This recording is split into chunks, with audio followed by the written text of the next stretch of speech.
Welcome back to Lenz Comic Corner, Classic slash Non-Classic. This is episode number 1026 and Doubleshot number 920. Two volumes of Black Panther. And these are the last two the library has, but, well, of the main series. There's a couple spin-off books, basically, I'll discuss in a later video, actually about three of them. Later videos. First up it is Black Panther, Volume 5, Avengers of the New World, Part 2. This collects Black Panther number 166 to 172.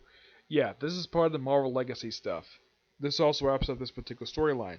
Now, you're probably curious though, wasn't the last one basically like 13? Would this be like 19 to like 23?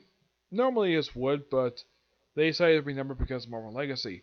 Now, what is considered part of this numbering for Black Panther? The original volume, which is 15 issues, not the miniseries second volume, that's not counted part of numbering. The next part of numbering is counted is the Krista Priest run, which is 62 issues. And then the next volume, which is 41 issues. And the fifth volume, which is 12 issues. They also included the Black Panther Man Without Fear / Most Dangerous Man Alive series. And of course, the current run here. That's what they include for the numbering. Now, this book has got about just two artists on it for these issues. Most of these issues, basically 166 to 167, and 169 and 172 is all done by Leonard Kirk. He does the artwork for almost the entire story. The 168 is done by Chris Spruce. Yep. This pretty much has, well, Black Panther's rematch with Claw, which ends with him winning. We have Ezekiel Stain in here, though Dr. Faustus, and Dr. Faustus and Ezekiel Stain are taken off via silently because, well, Claw is basically messing with the girlfriend of one of the members of the Daja Majra, I think you pronounce it. Yeah, the Midnight Angels. Yep. But this is, and of course the story also has it where Black Panther and Storm are back being a couple again. They even make out. They're basically back together. Not married per se, but they're back together, which I think is great. And this, of course, is a really good storyline. And something though, this storyline was only just, believe it or not, only about 13 issues, unlike the first one, which was 12. Actually, yeah, 12 issues. And unlike also like the first storyline, A Nation of Hate, that was collected in 3 trades. This is collected only 2. Yep, only 2. Yep. But this is really good.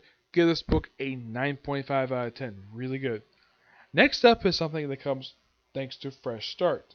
Now, the book got restarted right after issue 172 as, well, volume 7.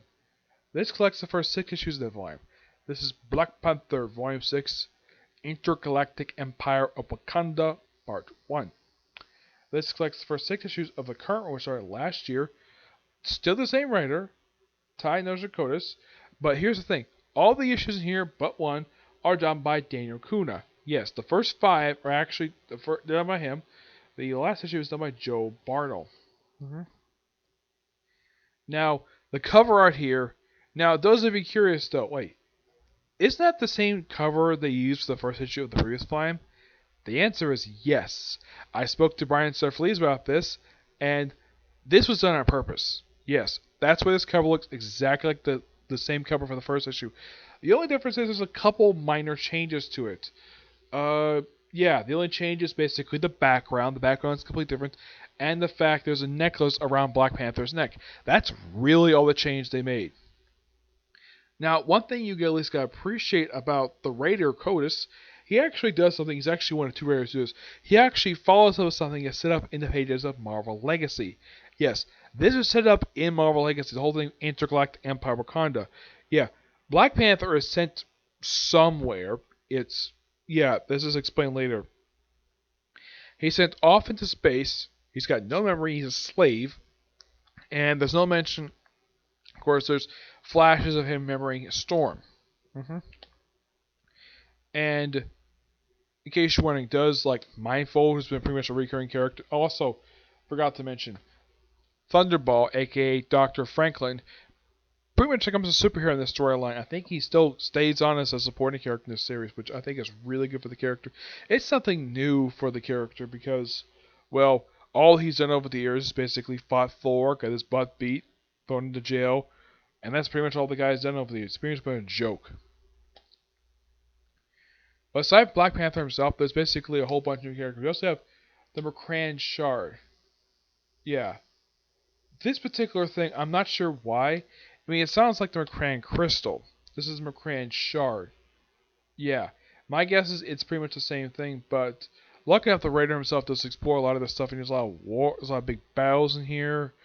And Black Panther and T'Challa shall recover his memory because he apparently has suffered amnesia, and this is actually done by the Empire. Of course, they do know about the Black Panther. They don't suspect that this guy here called Nameless is him. They don't suspect at all because the guy suffered amnesia. But this is a great start to this new era for Black Panther. And right now we're on book 3, and the newest issue of the series came out today. Yep. Can't wait for the next issue that comes out for this thing. And one thing I also got to appreciate about the covers for this thing, it's almost like they're homogeny, like classic, like sci-fi posters. Like, I mean, these covers are fantastic. The whole thing with this particular thing is basically, what if Black Panther went into space? As far as I know, aside from, well, going to Alpha Flight Station, this is the first time he's actually traveled in space, as far as I know. Yeah, because if you read any Black Panther comic, he's usually in Wakanda or at least in New York. He's never really gone to space. Even when he was an Avenger, he never went to space. Not really, no. That's the interesting thing about Black Panther. He's probably one of the very few superheroes who's never been to space. Doctor Strange has been to space many times over the years. Despite the fact Mark Waid had a thing where his first arc had him go to space. But not in the case of Black Panther. He's never been to space before, and this was a fantastic idea on the part of the writer. And I love what he does with the character, and I love the spin-offs too. This, of course, is great. Now, they do have basically what his sister is up to in the Shah series, which just ended to 10 issues, which I thought was a really stupid part of Marvel to do. But it also features Storm in most of the series as well. But this is great. This book A, 9.5 out of 10. Really good. And I love the space stuff in here. Yep. So yeah, that's it for this particular view. I definitely don't have any more videos coming for right now. But basically, I have videos coming for tomorrow.